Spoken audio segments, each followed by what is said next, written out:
महिमा भी अपरंपार है।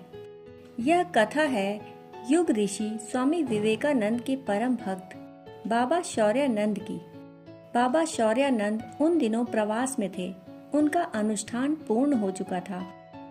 जन जन में अलग जगाने वह निकल पड़े थे और उस समय वह संपूर्ण उदारता से लोगों को ज्ञान दान दे रहे थे। बाबा पीपल वृक्ष की छांव में बने मिट्टी के चबूतरे पर आसीन थे।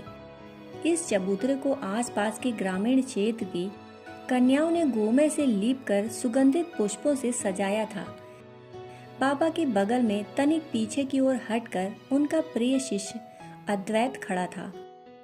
उसके मुख पर सतर्कता, सजगता एवं तत्परता के भाव थे।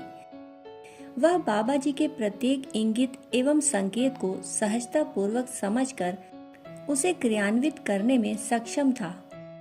सामने की पंक्तियों में अन्य शिष्य एवं जिज्ञासु साधक बैठे थे एवं कुछ गणमान्य व्यक्ति भी उपस्थित थे। आज की इस सभा में आसपास के गांवों के लोगों के अलावा सुदूर क्षेत्रों के कृषक, कर्मकार, शिल्पी भी आए थे। इनमें विद्वान एवं अनपढ़ सभी थे। किशोर, वृद्ध, पुरुष, नारी सब थे। सभी को यही अनुभूति हो रही थी कि बाबा जी हमारे हैं, अपने एकदम प्राणों से भी सगे। और ऐसा भाव हो भी क्यों ना, जो भी उनकी कुटिया में आया रिक्त हाथों से नहीं गया।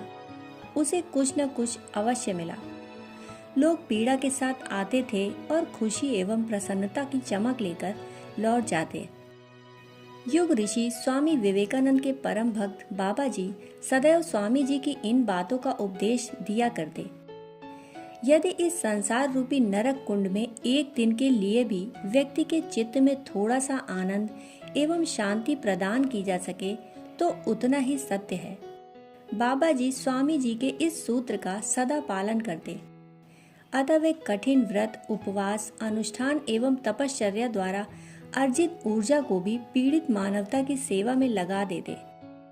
इसलिए आसपास के एवं सुदूर क्षेत्र के लोग उन्हें अपनों से भी अधिक अपना मानते। आज इस सभा में बाबा जी की वाणी अबाध प्रवाहित हो रही थी। वे कह रहे थे, जीवन छल है और संसार छाया मात्र। संसार में सर्वत्र भ्रम और माया पसरी हुई है। इस संसार का सत्य केवल कर्म है।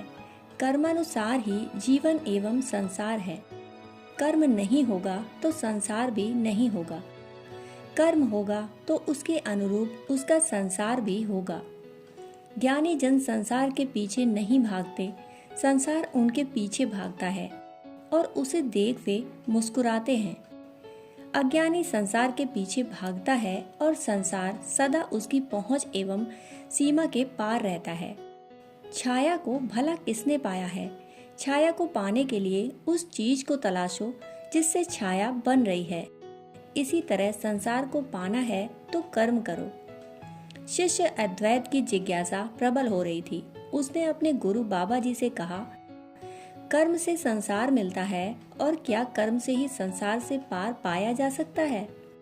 बाबा जी यूं तो सभी को प्यार करते थे, पर अद्वैत उनका शिष्य नहीं पुत्रवत था। वह सदा उनकी सेवा में तत्पर एवं तल्लीन रहता।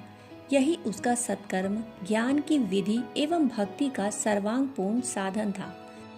बाबा जी ने कहा, संसार कुछ है ही नहीं।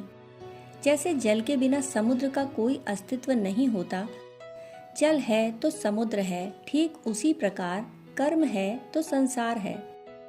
कर्म यदि श्रेष्ठ है तो संसार भी सुंदर एवं सुखद है, और इसके विपरीत यदि दुष्कर्म है तो संसार भी उसी के अनुरूप कष्ट एवं पीड़ा से भरा है।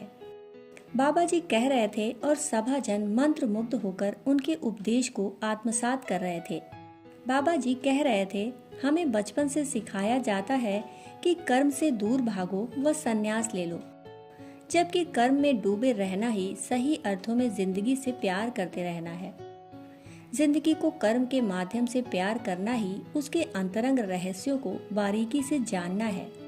किंतु यदि तुम अपने कष्टों से घबराकर यह कहने लगो कि तुम्हारा जन्म एक विपत्ति है और हाड़ मांस की बनी काया का पोषण करना तुम्हारे माथे पर लिखा हुआ अभिशाप है, तो मेरा उत्तर यही है कि तुम्हारे माथे के पसीने के अलावा और कुछ नहीं है जो उस लिखे हुए अभिशाप को धो सके। बाबा आगे कह रहे थे, यह भी कहा जाता है कि जीवन अंधकारमय है। मैं भी कहता हूँ कि जीवन सचमुच अंधकारमय है, तमस से भरा है। यदि आकांक्षा ना हो, जीने की चाहत ना हो, सारी आकांक्षाएं अंधी हैं। यदि ज्ञान ना हो, सारा ज्ञान व्यर्थ है। यदि कर्म ना हो, सारा कर्म खोखला है। यदि प्रभु प्रेम ना हो, जब प्रभु प्रेम से प्रेरित होकर कर्म किया जाता है, तब यह कर्म विश्व मानवता के लिए अर्पित हो जाता है, क्योंकि विश्वात्मा का साकार रूप ही तो यह विश्व है। यही कर्म संसार से पार ले जाता है। अद्वैत ने कहा, बाबा जी, प्रभु प्रेरित कर्म से क्या तात्पर्य है? बाबा जी ने कहा, यह कर्म अपने हृदय से खींचकर काते गए सूत से कपड़ा बुनता है, मानो उसे स्वयं प्रभु ही पहनने वाले हों। यह इतने प्यार से भवन निर्माण करता है, मानो सर्वेश्वर स्वयं ही रहने वाले हों। यह इतनी कोमलता से बीज बोता है और इतना आनंदित होकर फलों का संचय करता है, मानो स्वयं प्रभु खाने वाले हों।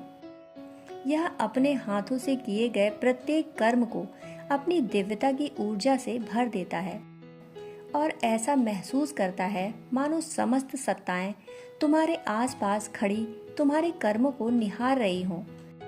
केवल वही व्यक्ति इस निस्सार संसार में महान है जो इस संसार में प्रत्येक प्राणी को भगवान का अंश मानकर उसकी सेवा में अपना सर्वस्व अर्पित कर देता है।